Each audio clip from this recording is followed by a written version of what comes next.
بسم اللہ الرحمن الرحیم، اللہم صلی علی سیدنا محمد وعلی آل سیدنا محمد۔ السلام علیکم ورحمۃ اللہ وبرکاتہ۔ میری آج کی ویڈیو اپنے محترم استاد ڈاکٹر محمد شفیق جو پروفیسر ہیں ڈپارٹمنٹ آف ہسٹری میں بہاؤالدین ذکریہ یونیورسٹی ملتان کے اندر، ان سے متعلق ہے۔ اور ان کا ذکر کرنے کا مطلب صرف یہ نہیں ہے کہ میں کوئی ان کو ٹریبیوٹ اور صرف شکریہ ادا کرنا چاہ رہا ہوں، بلکہ میں نے ان سے لائف میں اکیڈیمکلی اور پریکٹیکلی کچھ ایسی چیزیں سیکھی ہیں جو میں آپ سب لوگوں سے شیئر کرنا چاہتا ہوں، کیونکہ میرے خیال کے مطابق جس دور سے ہم گزر رہے ہیں اور جتنا زیادہ میڈیا، سوشل میڈیا کی بھرمار ہے اور مختلف طریقے سے ہماری کنسنٹ میکنگ کرنے کی کوشش ہر کوئی کر رہا ہے، اس کے اندر رہتے ہوئے ہمیں اپنا پرسپیکٹیو آف لائف کیسے سیٹ کرنا ہے، چیزوں کو کیسے دیکھنا ہے، صحیح اور غلط یا برے یا اچھے میں تمیز کیسے کرنی ہے، یہ ایک ایسا فن سمجھ لیجئے جو مجھے ڈاکٹر محمد شفیق سے سیکھنے کو ملا۔ ڈاکٹر شفیق سے میری جو ملاقات ہے یا رابطہ ہوا، میں اس کو اللہ کی مرضی ہی اس لیے کہتا ہوں کہ میرا ایم فل میں ایڈمیشن ہوا جب میں نے 41 سال کی عمر میں دوبارہ سے پڑھنا شروع کیا بہاؤالدین ذکریہ یونیورسٹی ملتان میں، تو کوئی ایک سمیسٹر کے بعد کچھ ایسی صورتحال ہو گئی کہ جو اس وقت کی مینجمنٹ تھی یا اساتذہ تھی یونیورسٹی کے کسی ڈیسیژن سے وہ چینج ہوئے، اور all of a sudden from nowhere doctor Muhammad Shafiq جو ان سے تھے وہ ہمارے انچارج یا چیئرمین فلسفی ڈپارٹمنٹ کی صورت میں آ گئے۔ ہمارے لیے پہلے ہی بڑی بے چینی کا عالم تھا کہ یار یہ ہمارے ساتھ کیا ہوا ہے، تقریباً ایک سمیسٹر ہم کر چکے ہیں اور ہم زیرو پہ کھڑے ہو گئے ہیں، اور یونیورسٹی سوچ رہی ہے ہمیں رکھے نہ رکھے، اور یہ ڈاکٹر شفیق ہسٹری ڈپارٹمنٹ کے چیئرمین ہیں اور ادھر آگے ہیں، اور یہ پتہ نہیں ہمارے متعلق کیا فیصلہ کریں۔ لیکن بہرحال ڈاکٹر شفیق کا فیصلہ یہی ہوا کہ وہ ہم اسٹوڈنٹس کو ساتھ لے کے چلیں گے اور ہمیں یہ موقع ضرور دیا جائے گا۔ تو یوں ایک آؤٹ آف نو ویئر ان سے رابطہ شروع ہوا۔ میں ڈاکٹر شفیق کے متعلق بہت ساری باتیں جو ان سے میں نے سیکھیں بتا سکتا ہوں، لیکن ویڈیو کی طوالت کو پیش نظر میں اس کو صرف پرسپیکٹیو اور چیزوں کو دیکھنے کا اور پرکھنے کا کیا معیار ہوتا ہے اور اس معیار کو کیسے اچیو کیا جاتا ہے، جو میری بعد میں جا کے میری پروفیشنل لائف میں، میری پرسنل لائف میں اور ایون میری اسپرچول ورلڈ کے اندر بھی مجھے بہت کام آئی، میں اس کے متعلق بات کروں گا۔ ڈاکٹر شفیق نے جو سب سے بڑا کمال کیا میرے ساتھ وہ یہ تھا کہ کیونکہ ان کا جو بیک گراؤنڈ تھا، وہ اپنا جو کور تھا وہ تو ہسٹری تھا، لیکن انہوں نے فلسفی آف ہسٹری میں اتنا کام کیا ہوا تھا کہ بہت سارے لوگ جو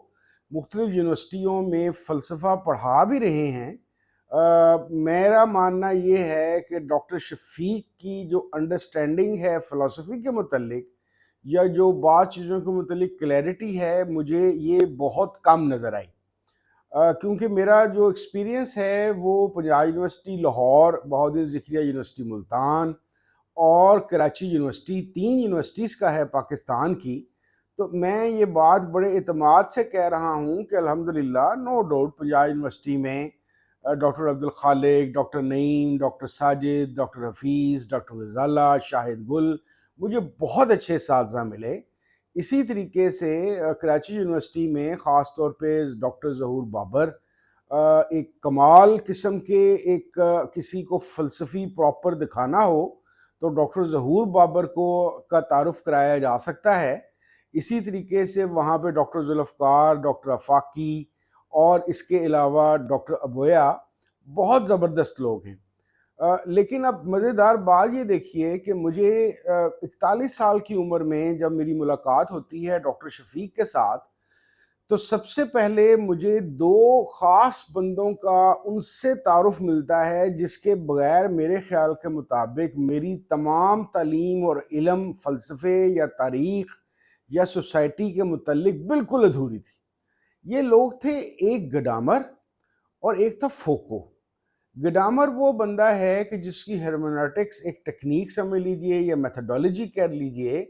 جس کے ذریعے سے وہ کسی ٹیکسٹ سے، خاص طور پہ اس کا کام بائبل کے اوپر ہے،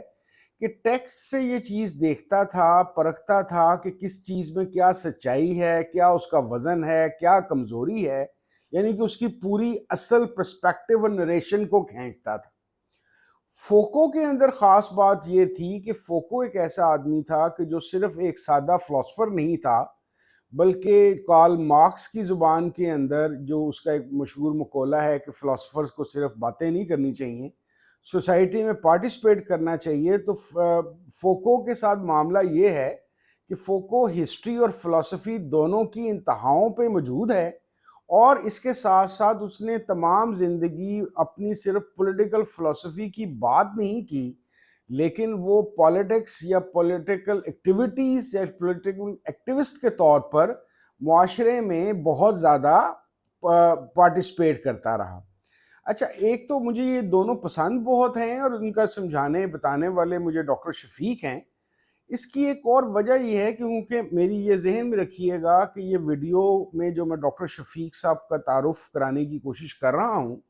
اپنے ریلیشن شپ کے لحاظ سے، تو اس کا جو ٹائٹل سمجھ لیجئے وہ پرسپیکٹیو آف لائف ہے۔ تو ان دو بندوں، کیونکہ میرا شروع سے یہی مسئلہ رہا اور اسپرچویلٹی کے اندر بھی یہ مسئلہ رہا اور ابھی بھی بعض دفعہ آ جاتا ہے کہ مجھے کیسے پتہ چلے کہ کیا سچ ہے، کیا جھوٹ ہے، کیا حقیقت ہے، کیا واہمہ ہے۔ جیسے اسپرچول ایکسپیرینس کے اندر ہمیں بہت ٹیکنیکلی سوچنا پڑتا ہے کہ یہ جو معاملہ میرے ساتھ ہوا ہے یہ میری عادات کی وجہ سے ہے، نفسیات کی وجہ سے ہے، میری انوائرمنٹ کی وجہ سے، ان ساری چیزوں نے مل جل کر میرے اندر کسی خیال کو جنم دے دیا ہے، یا ایک ہیلوسینیشن کی فارم دے دی ہے، یا یہ چیز بالکل اصل ہے۔ اسی طریقے سے فلسفہ، کیونکہ 1992-93 کے اندر میرا ایم اے فلسفی ہے، تو تب سے میں انٹروڈیوس تھا لاجک سے کہ لاجک ایک ایسی برانچ آف فلسفی ہے جس سے ہم صحیح غلط یا اس کے مختلف ہم تھیورمز کہہ لیجئے میتھمیٹکس کی زبان کے اندر، یا لاجیکل جو سٹرکچر ہے اس کو اپلائی کر کے دیکھتے ہیں کہ ٹیکسٹ بیسڈ جو سی چیزیں ہیں اس کی کس حد تک سچائی اس کے اندر موجود ہے۔ لیکن بہرحال میرے اندر یہ مسئلہ رہا کہ کیسے مجھے پتہ چلے کہ کیا صحیح ہے کیا غلط ہے۔ وہ چیزیں تو آہستہ آہستہ ٹھیک ہوئی، لیکن جس چیز نے مجھے، میں سمجھتا ہوں مجھے ڈاکٹر شفیق کو میری لائف کوچ میرا بنا دیا، یعنی کہ وہ ایک عام سادے فلسفی اور ہسٹری کے استاد سے بہت اوپر اٹھ کے میرے لیے لائف کوچ بن گئے، اور ایسے لائف کوچ بنے کہ میں یہ کہنے پہ بہت راضی ہوں، مجبور نہیں، راضی ہوں کہ وہ میرے ایکڈیمک استادوں میں سے سب سے بڑے استاد ہیں۔ وہ معاملہ اور واقعہ کچھ اس طرح سے ہے کہ شاید آپ لوگوں کو عجیب لگے۔ ان دنوں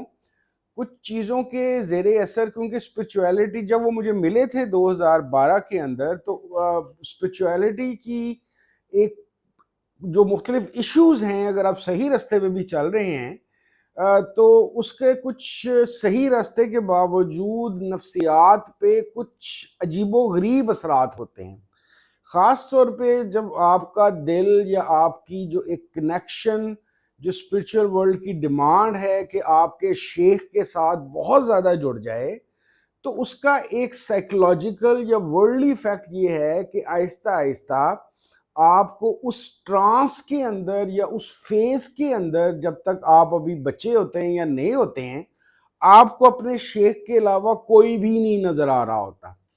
حق بات صرف شیخ نے جو کہا وہ حق ہے، باقی سب جھوٹ ہے۔ یعنی کہ آپ یہ سمجھ لیجئے کہ اس کو کہنا تو یہ نہیں چاہیے، لیکن آپ کو سمجھانے کے لیے کہ ایک خاص قسم کا تعصب بھی آ جاتا ہے،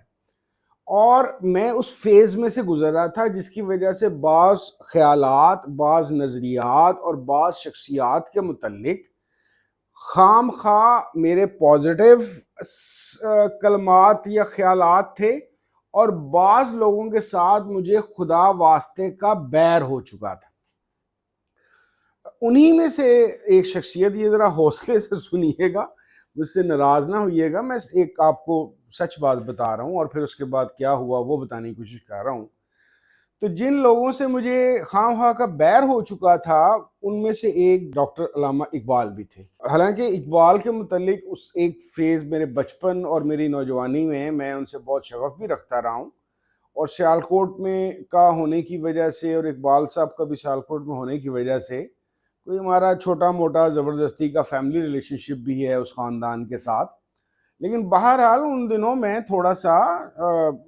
آپ سمجھ لیجئے کہ ٹریک سے آف ہوا تھا. تو ہوا کچھ اس طریقے سے کہ ڈاکٹر شفیق نے ہمیں ریکنسٹرکشن آف ریلیجس تھاٹ کی ایک عجیب و غریب اسائنمنٹ دی. اس کے جتنے بھی لیکچرز تھے ڈاکٹر صاحب نے ہمیں کہا کہ آپ نے اس کی اسائنمنٹ اس طرح سے کرنی ہے کہ ایک لیکچر پڑھا اور اس لیکچر کے اندر سے جتنی اقبال کی پولیٹیکل فلسفی ہے اور اس کی پرسنالٹی کی جو پولیٹیکل سائیڈ ہے اس کے مطابق اس لیکچر کو آپ نے ریویو کرنا ہے اور اس میں سے چیزیں نکال کے آپ نے مجھے اسائنمنٹ دینی ہے. اچھا آپ کو پتہ ہی ہوگا کہ reconstruction of religious thought of Islam جو سی ڈاکٹر اقبال کی کتاب ہے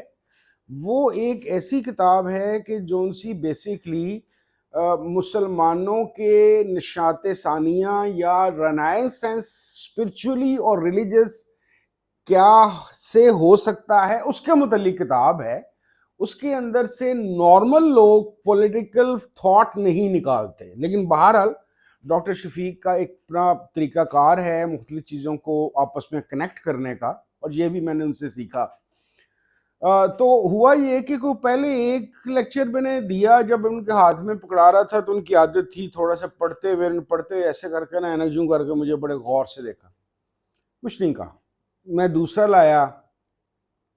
تو انہوں نے کہا بیٹھ جا. انہوں نے 2-3 صفحے پڑھے، پھر مجھے غور سے دیکھا، کچھ نہیں کہا. تیسری اسائنمنٹ جب میں نے ان کو دی تو اس کے بعد انہوں نے مجھے کہا کہ کل کسی وقت اس ٹائم پہ تم مجھ سے ملنے آ جا. تو میں چلا گیا ان کے پاس. تو ڈاکٹر صاحب نے مجھے کہا کہ یار you have some problem with some issues with doctor Iqbal. تو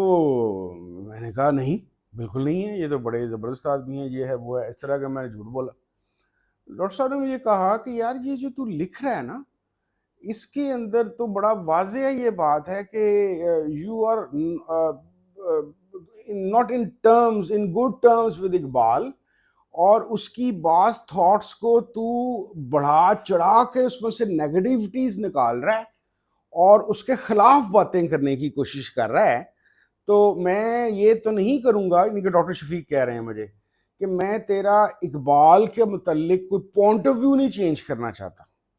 لیکن میں تمہیں ایک بات سمجھانا چاہتا ہوں کہ جب بھی زندگی میں کسی پہ ریسرچ کرتے ہیں، تحقیق کرتے ہیں، تو اپنے اندر کسی خاص قسم کی بائس کو پہلے ہی نہیں بٹھا لیتے،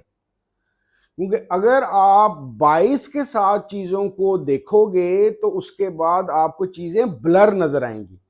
اب وہاں پہ میرا ایک اور مسئلہ تھا جو شروع سے فلسفے نے پیدا کیا ہوا تھا، اور پھر میری کارپوریٹ ورلڈ کے اندر بھی یہی ایشو تھا. وہ یہ تھا کہ کیسے میں یہ سمجھتا تھا کہ سبجیکٹیو اپروچ ہی ہوتی ہے، آبجیکٹیوٹی تو پاسبل ہی نہیں ہے. کیونکہ چاہے ہم عبادت کریں، چاہے کام کریں، چاہے ماں باپ کی خدمت کریں، چاہے بیوی بچوں کا دھیان رکھیں، ہمارا کہیں نہ کہیں اس میں کوئی مقصد ہوتا ہے. سبجیکٹیو تو ہم کرتے ہیں، ہم آبجیکٹیوٹی سے نہیں کرتے. تو اب یہاں پہ مسئلہ یہ آیا کہ ڈاکٹر صاحب مجھے یہ بتا رہے ہیں کہ یار تو اس کو بائسڈ نہ رہے. تو میں ان دونوں، جس سے میں نے صاف بتا دیا کہ ان دنوں میں ڈاکٹر صاحب کے متعلق یعنی کہ ڈاکٹر اقبال کے متعلق شدید بائس کا شکار تھا. تو مجھے یہ بات سمجھ نہ آئی. میں نے پھر کھل کے بات کی، میں نے کہا سر یہ کیسے ممکن ہے کہ اگر ایک بندے کو میں پسند ہی نہیں کرتا یا مجھے اس میں پرابلمز ایشو نظر آتے ہیں تو میں ریسرچ تو اس کے متعلق یہی اینک لگا کے کروں گا جو میرا بائس یا انڈرسٹینڈنگ ہے. کہتے ہیں میں یہی تمہیں سمجھانا، ڈاکٹر شفیق نے کہا کہ میں تمہیں یہی سمجھانا چاہ رہا ہوں، تم نے اگر زندگی میں تحقیق کرنی ہے یا لائف میں اپنا ٹرو پرسپیکٹیو بنانا ہے تو چیز کو سمجھتے ہوئے تم نے اپنی پسند ناپسند کو سائیڈ پہ کر دینا ہے. اور اس کا طریقہ انہوں نے مجھے یہ بتایا، خاص طور پہ اکیڈیمک ریسرچ کے اندر، کہ آپ نے اگر کسی شخصیت یا کسی شخصیت کی کسی خاص فکر پہ ورکنگ کرنی ہے تو آپ نے اس کے متعلق ہر طرح کا مواد اکٹھا کرنا ہے. پھر انہوں نے مجھے سمجھایا کہ بعض ہسٹورینز بھی یہ غلطی کرتے ہیں کہ under the influence of government of that time یا کسی اس طرح کی چیز کے انفلوئنس میں آگے یا خود باعث ہو کے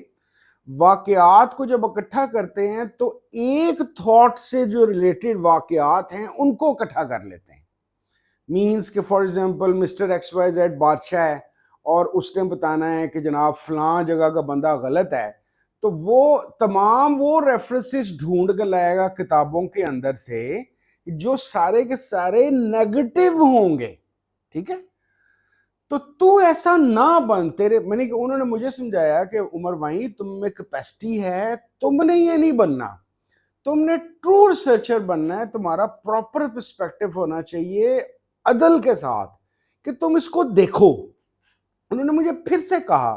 کہ میں یہ نہیں کہہ رہا کہ تم میرے کہنے پہ اقبال کا کوئی پوائنٹ آف ویو اگر تم اس کو برا سمجھتے ہو تو تم اچھا سمجھنا شروع ہو جاتے ہو. انہوں نے کہا جی میرا یہ کام نہیں ہے کہ میں لوگوں کو تمہارے لیے برا یا اچھا بناؤں, میرا یہ کام ہے کہ میں تمہیں دیکھنا, تحقیق کرنا, انالائز کرنا سکھا دوں. And then for another 1 month میں نے ڈاکٹر اقبال کی متعلق اتنا پڑھا, یعنی کہ ان کے متعلق جو نیگیٹیوٹیز ہیں, جو پازیٹیوٹیز ہیں, جو ان پہ اعتراضات ہیں, جو ان کے حق میں بات ہیں, چاہے ان کی شاعری کے اوپر, چاہے ان کی پولیٹیکل جو موومنٹ تھی یا پولیٹیکل پریکٹسز تھیں اس کے اوپر, وہ میں سارا کچھ پڑھ گیا. اور میں نے انصاف سے پڑھا کہ جو اچھی بات ہے اس کو بھی وزن کیا اور جو بری بات ہے اس کا بھی وزن کیا. اور میں ایک دفعہ پھر سے پرو اقبال تو نہ ہو سکا,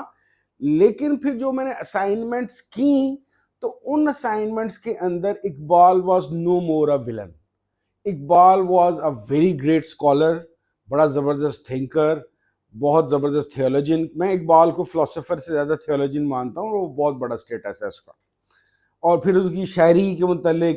میری دوبارہ سے پازیٹیو اپروچ ہوگی, نہ نیگیٹو, بہت معتدل نہیں ہوئی, ہلکا سا مجھے اقبال صاحب کے اندر سے دوبارہ سے بڑی زبردست تھاٹس ملی. سو دیٹ از وائی جب میں کہتا ہوں نا کہ ہر چیز کے اندر میں, آپ نے اگر میری ویڈیوز دیکھی ہیں, میں ڈاکٹر شفیق کا ذکر بھی کرتا رہتا ہوں. This is what I learned from doctor Shafiq, کہ آپ نے کسی بندے کو, کسی مذہب کو, کسی تھاٹ کو, کسی ملک کو, کسی میڈیا پرسنالٹی کو, کسی مذہبی شخصیت کو, کسی روحانی شخصیت کو جب بھی دیکھنا ہے ٹوٹیلٹی کے اندر دیکھنا ہے, پورا کا پورا دیکھنا ہے. اس کے بعد آپ کا صحیح پرسپیکٹو بنے گا. اور پرسپیکٹو کے لیے اگر آپ کسی شخصیت یا کسی تھاٹ پہ کام کر رہے ہیں تو ڈاکٹر شفیق نے مجھے اس بات کو سکھایا, اس کی ہسٹوریکل بیک گراؤنڈ ضرور لو. ہسٹوریکل بیک گراؤنڈ کا مطلب یہ نہیں ہوتا کہ کوئی مخصوص تاریخی ریفرنسز, نو. ہسٹوریکل بیک گراؤنڈ یہ ہوتا ہے جیسے میری ایک ہسٹری ہے, میں 5 سال کی عمر میں کیا کر رہا تھا, 15 سال کی عمر میں کیا کر رہا تھا, 20 سال کی عمر میں کیا کر رہا تھا, تو اس زمانے میں جو میں کر رہا تھا اس کے امپیکٹس اور ایفیکٹس میں آج کر رہا ہوں. تو اگر کسی نے مجھے سمجھنا ہے